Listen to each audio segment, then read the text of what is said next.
বিসমিল্লাহির রহমানির রহিম। আমাদের কারো কারো ক্ষেত্রে যেটা দেখা যায় যে নি জয়েন্টে ব্যথা হয়, হাঁটতে অসুবিধা হয়, সিঁড়ি বায়ে উঠতে অসুবিধা হয়। আমাদের আজকে যে পেশেন্টটা আমার কাছে বসে আসছেন, ইনার আগে কি অসুবিধা ছিল তার পূর্বের অবস্থার ভিডিওটা আমরা দেখে নিই।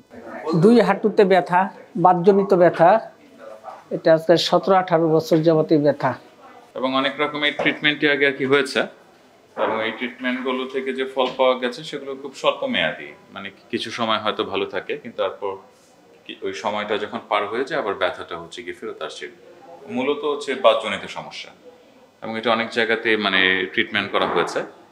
এখন এই জায়গাতে হচ্ছে কি আমরা এই থেরাপিটার উপর ডিপেন্ড করছি আর কি। আগে ছিল, আগে আমি অজু করতে পারতাম না। অজু করলে ওই যে বেসিনে দাঁড়ায় অজু করতাম, তারপরে একজন পা ধোয়া দিয়ে দিত। এখন আমি এটা নিজেই পারি। এখন নিজেই পারি। আর আগে হাঁটতে একদমই পারতাম না লাঠি ছাড়া, এখন কিছু হাঁটতে পারি। গত রবিবারে আপনার পুরা দিনই হাঁটছিলাম লাঠি ছাড়া। ট্রিটমেন্ট হয়েছে কতদিন? 30 দিন। 30 দিন ট্রিটমেন্ট, 60 দিনের। 60 দিন, 30 দিনে আল্লাহর রহমতে অনেকটা ভালো হয়েছে আল্লাহর রহমতে। এখন সিঁড়ি বায়ে ওঠার কি অবস্থা? সিঁড়ি বাইয়া যে এই কয়েকদিন আপনার আসলাম গেলাম, অসুবিধা হয় নাই।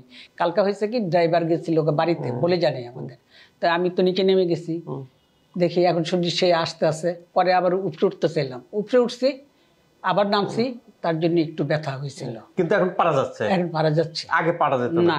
আগে উঠে আমাদেরকে দেখাবেন যে একটু হাঁটু কেমনে হাঁটেন। এখন ট্রিটমেন্টের পরে তিনি হাঁটতেছেন, আগে এইভাবে পারতেন না? না, লাঠি ছাড়া একদমই পারতাম না। এখন লাঠি ছাড়া হাঁটা যাচ্ছে? হ্যাঁ, লাঠি ছাড়া হাঁটা যাচ্ছে।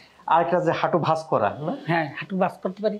এই যে আগে হাঁটু ভাঁজ করতে এইভাবে ভাঁজ করা যেত না? না, এটা তারপরে আপনার ওই যে হাঁটুর ইয়ার বিছানার সঙ্গে যে মিশতো না, এতখানি উঁচুই থাকতো।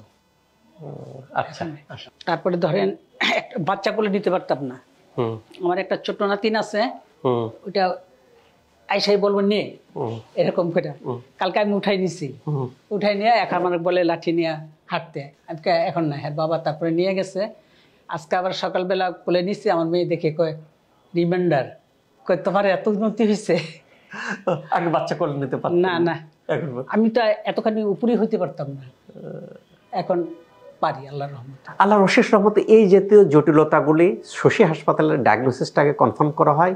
দেন এখানে অনেক রকম ট্রিটমেন্ট পদ্ধতি হয়, আকুপাঞ্চার, ফিজিও, অনেক রকম ট্রিটমেন্ট পদ্ধতির পরিণতিতে এই পরিমাণের রেজাল্ট হয় যে আল্লাহ তাআলা রহমতে যদি উনি বাকি সেশনগুলো নেয় আরও ডেভেলপ হবে। এই জাতীয় যাদের বিভিন্ন ধরনের সমস্যা আছে, হাড় ক্ষয় হয়ে যাওয়া, জেলি বেরিয়ে যাওয়া, শক্তি পায় না, হাঁটতে অসুবিধা হয়, সিঁড়ি বায়ে উঠতে পারে না, বাচ্চাকে কোলে করতে পারে না, শশী হাসপাতালে আসে এই দক্ষ আকুপাঞ্চার কাছ থেকে আকুপাঞ্চার নিয়ে ভালো থাকতে পারেন, সুস্থ থাকতে পারেন। আল্লাহ তাআলা আমাদের সবাইকে সুস্থ রাখুক এই প্রত্যাশায় আমি doctor S M Shahidul Islam.